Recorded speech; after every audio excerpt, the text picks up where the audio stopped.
La situación en Oriente Medio está tan complicada que algunos países han decidido, en este caso mediante sus parlamentos, empezar a hacer votaciones para criminalizar la normalización de relaciones con Israel, así como lo escuchan. Pero ¿de qué país estamos hablando? Y en este caso, un grupo de países en específico no quiere saber nada de Israel hasta este punto. Obviamente, vamos a comentarlo.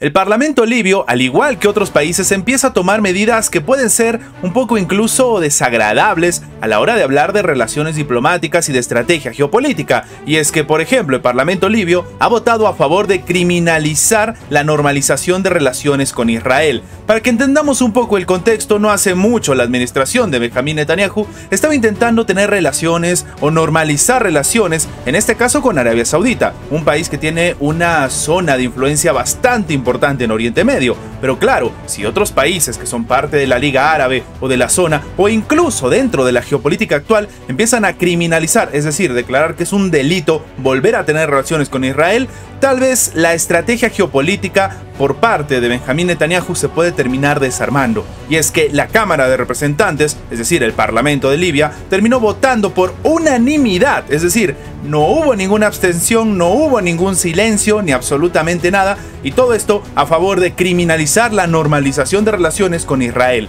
Esto ha sido informado por el portavoz del propio Parlamento, Abdullah Blichen. El mismo dice entonces que la Cámara de Representantes de Libia ha votado por unanimidad a favor de esta ley que criminaliza la normalización de relaciones con Israel. Según el propio funcionario, la votación tuvo lugar el día de hoy lunes en una sesión de la Cámara de Representantes celebrada en la sede de Benghazi. El pasado 25 de octubre ya el Parlamento de Libia estaba exigiendo que los embajadores de los estados que apoyan al gobierno de Israel con respecto a la situación en la Franja de Gaza abandonen el país, es decir, lo que conocemos como una ruptura total de relaciones. Para muchos expertos, esta nueva, entre comillas, estrategia por parte de este país, que no es más que, en este caso, una respuesta a lo que está sucediendo en las tensiones geopolíticas, podría terminar invitando a otros países a que tomen esta medida. Y aquí va a empezar entonces lo más importante. ¿Cuál va a ser la respuesta por parte de Israel? ¿Cuál va a ser la respuesta por parte de Estados Unidos? Esto va a envalentonar, por así decirlo, algunos otros estados en esta parte del mundo. Solamente el tiempo va a responder esta pregunta. La Organización de las Naciones Unidas acaba de dar una declaración bastante lamentable. Ellos dicen que como no tienen combustible para seguir distribuyendo la ayuda en camiones humanitarios en Gaza, sencillamente se tiene que cancelar esta redistribución. Sí, así como lo escuchan, el equipo de las Naciones Unidas no tiene el combustible necesario para que los camiones y las carretillas elevadoras descarguen y terminen distribuyendo ayuda humanitaria en Gaza. Esto ha sido informado por la propia oficina de la Organización de las Naciones Unidas para la Coordinación de Asuntos Humanitarios en el territorio palestino ocupado. En este caso estamos hablando del propio jefe Andrea De Domenico. Él mismo dice que los camiones que estarían llegando a partir de mañana no van a poder simplemente descargar, porque no tienen combustible para poder hacer este tipo de ejercicio, y no tienen combustible tampoco para los camiones que distribuyen la asistencia, además de las carretillas elevadoras, donde las personas están más necesitadas, no se les puede enviar la ayuda. Esto es lo que ha dicho el propio Domenico en una conferencia de prensa. Las famosas pausas humanitarias entonces anunciadas por Israel fueron realizadas unilateralmente por las fuerzas de Israel, y es una forma de abandonar el norte con relativa seguridad, según dice el propio funcionario. Pero aquí hay un problema. El hecho de que se haya dado una pausa humanitaria pero no se puede enviar ayuda humanitaria tampoco tiene mucho sentido, y no sería la respuesta o el resultado que estaba esperando la Organización de las Naciones Unidas. Para la mayoría de expertos, esto no fue necesariamente calculado por Israel, pero sí que demuestra la falta de criterio, de compromiso o incluso de poder sentarse a negociar, en este caso con el grupo Hamas, para que en este sentido las pausas humanitarias o las pausas estratégicas, como ha dicho en todo momento la propia administración de Benjamín Netanyahu, tengan más sentido del que se está viviendo en este momento. Y sí, en este caso, la propia Organización de las Naciones Unidas sencillamente no tiene combustible. Y algunos incluso dicen que esto podría ser una pequeña antesala de lo que podría llegar a pasar si la tensión sigue avanzando, porque como sabemos, estamos en una de las zonas más petroleras del mundo, y que no haya combustible en esta parte para la propia Organización de las Naciones Unidas demuestra que el mercado también está bastante resentido por lo que sucede en esta parte del mundo.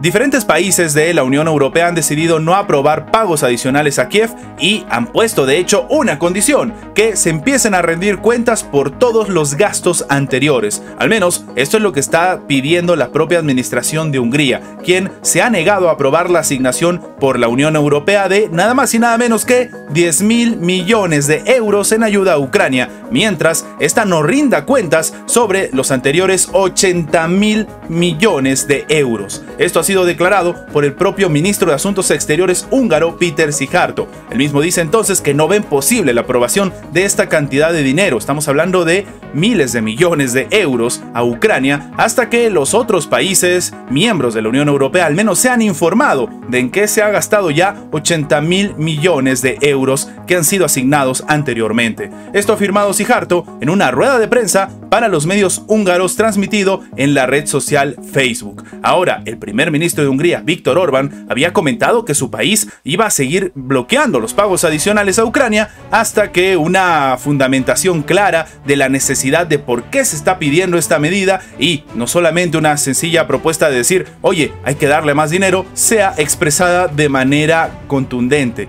Y sí, esto empieza a preocupar, sobre todo porque precisamente en este momento no es que la administración de Volodymyr Zelensky no necesite el dinero. Hungría está rechazando el pago también de armamento para Ucrania, y es que no se ha aprobado tampoco el desembolso de 500 millones de euros para armamento a Ucrania porque no ha recibido garantías de la propia Agencia Nacional Anticorrupción de Ucrania de que las empresas húngaras no iban a figurar en la lista de patrocinadores internacionales de la guerra, según ha declarado Szijjártó. Y es que, para que se entienda, mientras le están pidiendo a Hungría que le envíe armamento a Ucrania, para los ucranianos ellos son terroristas. Y claro, esta es una situación un poco más delicada y que evidentemente la administración en Hungría no va a tolerar.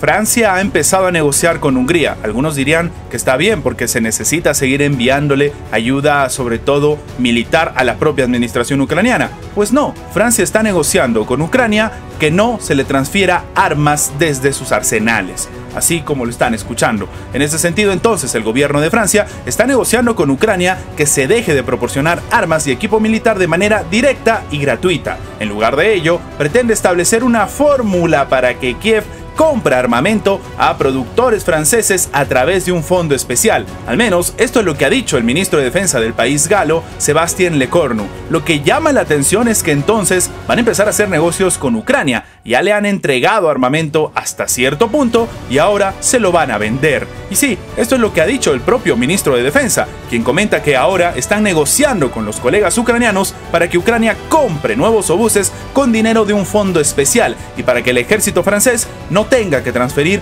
más armas de sus arsenales. Esto es lo que ha declarado el alto funcionario en una entrevista con la cadena de televisión LCI. Ahora, las palabras del ministro francés se producen en momentos en que la Asamblea Nacional discute la aprobación de un aumento de 200 millones de euros en apoyo para Kiev. Pero aparentemente a la administración del presidente francés Emmanuel Macron se le prendió el foquito y han decidido entonces dejar de enviar ayuda y más bien vendérsela. La pregunta es obvia: ¿de dónde van a sacar los fondos? Y más preocupante aún, ¿cuándo se tendría que pagar este préstamo de este fondo que está empezando a aparecer, en este caso primero en Francia? Hace unos días, el propio Lecornu se presentó ante los legisladores para explicarles que estos recursos servirían para el ejército ucraniano para que pueda seguir comprando material francés de acuerdo con los reportes de la prensa local. Sin embargo, como sabemos, nada se da de manera gratuita. Estas son las noticias más relevantes de la geopolítica actual del día de hoy. Recuerda que tu like nos ayuda mucho a seguir creciendo, pero sobre todo nos ayuda a que esta información llegue a más personas y sin más que agregar, nos vemos en la próxima. Antes de terminar con el video, queremos agradecer a toda la gente que se ha hecho miembro del canal, que nos ayudan a mantener vigente este proyecto, a seguir adelante y, como siempre digo, vamos por más.